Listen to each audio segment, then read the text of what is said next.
Ele não tem papas na língua. Eu pensei muito se seria interessante a gente trazer essa matéria aqui, porque é uma matéria muito forte, uma mensagem que eu fiquei pensando se eu publico ou não publico. E eu vou publicar aqui. Eu vou trazer na íntegra aqui declarações fortíssimas do deputado Gustavo Engel e também uma matéria fortíssima sobre o recado que o Trump manda para o Brasil, especificamente para o Lula.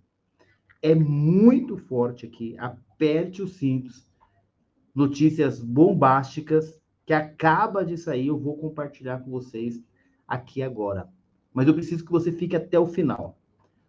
Por quê?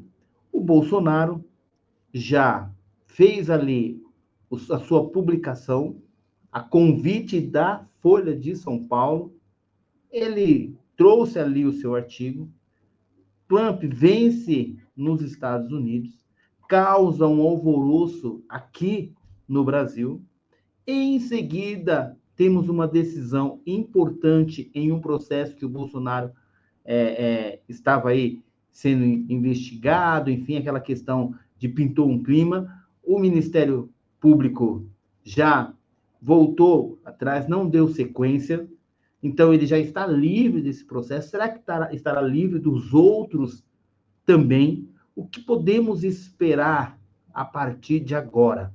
Então vamos que vamos, mais um giro de notícias aqui no canal.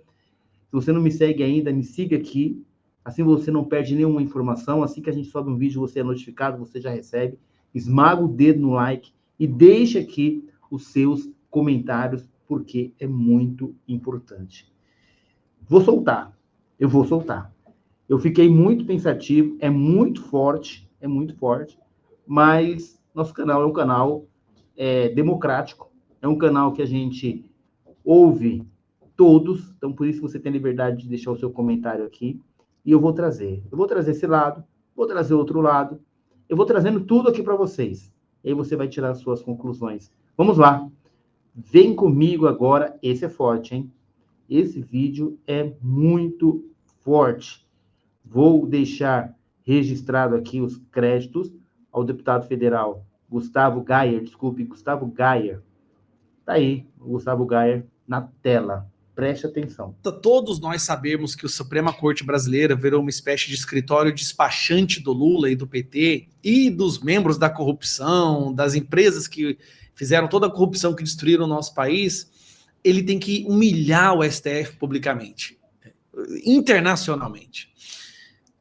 Essas são o posicionamento do Gustavo Gayer, tá? É o que ele pensa, o que ele, enfim, traz no canal dele, e eu estou compartilhando com vocês. Todo mundo sabe que o Lula deve uma explicação, um posicionamento em relação à Venezuela, a ditadura da Venezuela, que foi condenada pela ONU, inclusive, por não respeitar direitos humanos, prender crianças, estar matando manifestantes. Foi o golpe mais escancarado que já se viu no período moderno da nossa civilização. E aí, quando ele é perguntado sobre a Venezuela, a resposta dele é aquela resposta meio que quarta-feira, né? Lula diz que Maduro é problema da Venezuela, não do Brasil.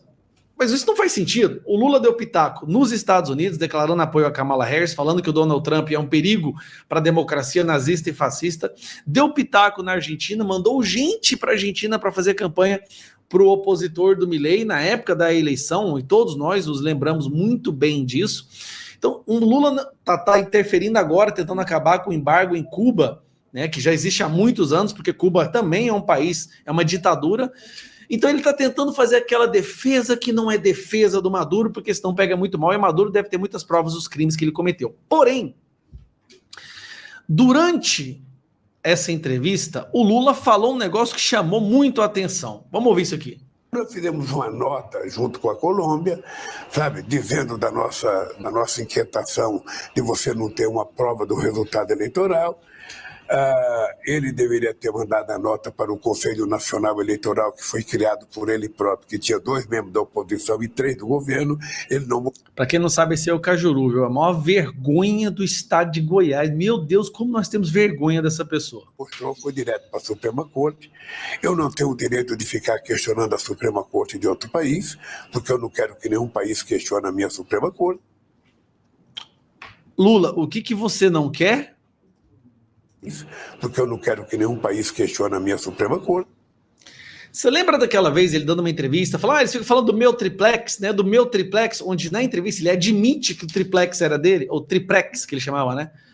Eu não sei se ele entendeu o que ele fez aqui, mas aqui ele fala abertamente, é a minha Suprema Corte. Assim, mas será que foi essa a intenção mesmo, gente? Será que essa foi a intenção? Mas vamos continuar ouvindo. O STF pertence ao Lula. O país questiona a minha Suprema Corte. A minha Suprema Corte. Aí o antagonista soltou uma matéria que eu achei interessante. Vou compartilhar com vocês, ó. Lula e o sentimento de posse sobre o judiciário. Eu não quero que nenhum país fique questionando a minha Suprema Corte, diz presidente Lula durante a entrevista, né? Lula adotou mais uma vez uma postura ditatorial durante a entrevista à Rede TV. Ele ultrapassou o limite da impessoalidade ao se referir ao Supremo Tribunal Federal como minha Suprema Corte. Evitando críticas à postura da Suprema Corte da Venezuela, envolvida na controversa reeleição de Nicolás Maduro, Lula tratou o judiciário brasileiro com um tom pessoal. Eu não tenho direito de ficar questionando. Vocês ouviram isso aí? Então, vamos lá. Minha Suprema Corte. Ele tem ali um padrinho de casamento, ele tem ali um amigo de longa data, que é o Flávio Dino, tem o Dias Toffoli, colocou ali o advogado pessoal dele há longo tempo, que é o Zanin, tem ali os outros, né, os outros ministros do STF que parecem que são pau-mandado. Esse é o problema, isso é, a pessoa se torna ministro da Suprema Corte de um país e ela parece que se torna um despachante de um líder da corrupção, do maior esquema de corrupção que o mundo já viu. Chega ao ponto que o Lula dá entrevista falando da minha Suprema Corte. Você imagina que Bolsonaro falaria uma coisa dessa? Não, eu vou conversar, porque aqui no Brasil não, aqui na minha Suprema Corte. São os ditadores. Ah, é curioso. O Maduro se refere à Suprema Corte da Venezuela da mesma forma. Minha Suprema Corte. Os ditadores se apoderam das instituições e, com o controle dessas instituições, tentam passar uma falsa maquiagem de democracia, dizendo que as instituições funcionam. Sim, funcionam para ele, para os interesses do ditador. O STF brasileiro, a maioria dos ministros que estão ali dentro, trabalham para os interesses do PT, do Lula. A Constituição virou um cardápio à la carte que eles escolhem quais ingredientes eles gostariam de ter ou não ter no prato. Inclusive, eles podem até mandar tirar do cardápio por completo o ingrediente que eles não gostem, como, por exemplo, liberdade de expressão. Parece que eles têm alergia. Olha, eu tenho uma alergia à liberdade de expressão, tira do cardápio. Minha Suprema Corte. Esse é o buraco, esse é o nível que a Suprema Corte brasileira chegou, né? Ele se tornou a minha Suprema Corte do Lula. Que é isso? Lula é poderoso, então dizem que o crime organizado do Brasil é tão organizado, mas tão organizado que ele tem até uma Suprema Corte própria. Bom, a fala do Lula agora meio que corroborou isso. A gente meio que questionava, não, isso aí já é exagero. Mas aí chega o Lula e fala, minha Suprema Corte. Pois é, gente. Agora eu falei para vocês que eram fortes. Muito fortes. Agora, eu quero a sua opinião sobre isso. Você acredita que ele usou como uma forma de se expressar, de repente, equivocada? Ou, no fundo, é isso que ele pensa? Deixa aqui nos comentários. Por quê? Agora nós temos, mais uma vez, o tema Trump aqui no nosso canal e a expectativa de Bolsonaro elegível e Lula com receio de perder as eleições de 2026. Vem comigo, vamos dar uma olhada. A volta de Donald Trump à Casa Branca continua... Deixar os créditos aqui para o pessoal do Sem Filtro, né? Deixar registrado aqui, porque é bom, né, gente? A revista Oeste está sempre trazendo matérias muito interessantes. Vamos lá. Percutir entre a esquerda brasileira. O senador petista Humberto Costa afirmou numa entrevista ao site Metrópolis que a vitória do republicano nos Estados Unidos é um sinal de alerta para o risco de derrota de Lula numa eventual tentativa de reeleição em 2026. E o alerta surge para nós porque passamos por um governo com características muito semelhantes. E a vitória do presidente Lula foi entendido por nós e por muita gente como um ponto final na experiência da extrema-direita no Brasil, né? Já vimos que não é bem assim, mas podemos agora ter a convicção de que ela pode voltar, né? Seja com o próprio Bolsonaro, se ele conseguir ter a condição de elegibilidade, seja por meio de alguém que represente esse projeto. Humberto Costa também defendeu uma mudança na articulação e na comunicação do governo Lula.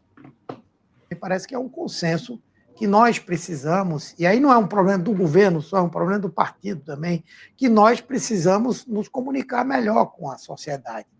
Esse é um bom governo. É um governo que, do ponto de vista da economia, tem feito o país crescer acima de quaisquer expectativas. No entanto, a população, ou uma parte expressiva da população, não consegue sentir isso. Silvio, a gente só selecionou alguns trechos aqui para comentários. Agora, o que te chama a atenção nessas falas do senador Humberto Costa? Realmente, a esquerda está envelhecendo muito mal, como disse o artigo ali.